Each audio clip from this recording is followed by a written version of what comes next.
Heureux ceux qui rendent le culte dans l'endroit que Dieu a choisi. De plus, ceux qui y rendent le culte ont la promesse de recevoir la vie éternelle. En outre, seuls ceux qui y rendent le culte sont appelés « mon peuple ». Ils ont reçu un titre si précieux. Lorsque nous comprenons cela, nous pouvons réaliser à quel point la signification de la venue de Père sur cette terre est grande. N'est-il pas écrit dans Apocalypse chapitre 5, « Et personne dans le ciel, ni sur la terre, ni sous la terre, ne put ouvrir le livre ni le regarder ». Pouvons-nous garantir que nous pouvons aller au royaume des cieux alors que nul ne peut ouvrir le livre? Non, nous ne pouvons pas le garantir. Père est venu sur cette terre, et Mère est venue avec lui. Nous pouvons confirmer que c'est une grande joie et une grande bénédiction pour nous, les enfants célestes, qui vivons sur cette terre.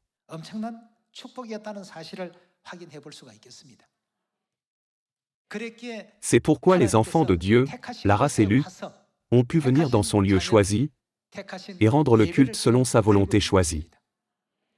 Sion n'est-elle pas l'endroit choisi où Dieu nous accorde de telles grâces et bénédictions?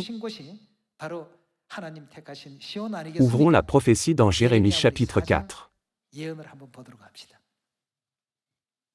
Dans Jérémie chapitre 4, verset 5, il est écrit: Annoncez en Juda, publiez à Jérusalem, et dites: Sonnez de la trompette dans le pays.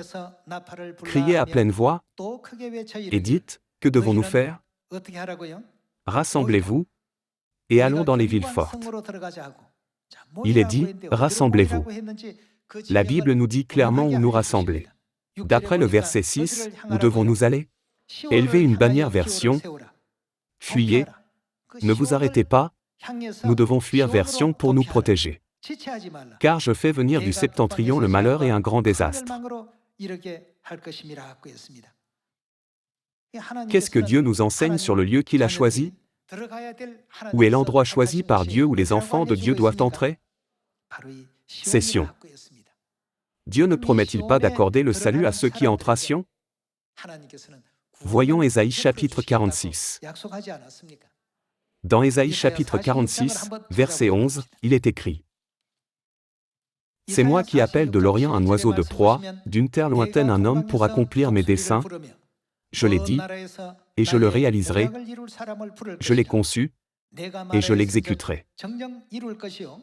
Écoutez-moi, gens endurcis de cœur, ennemis de la droiture.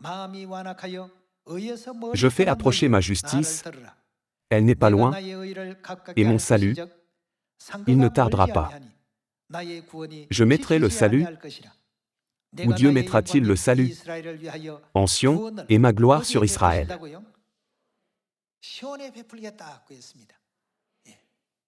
Il est écrit que Dieu apparaîtra une seconde fois pour apporter le salut. Alors, où accordera-t-il le salut? Puisque Dieu dit qu'il accordera le salut à Sion, il n'y a pas d'endroit pour le salut que l'humanité désire, sauf Sion, l'endroit que Dieu a choisi.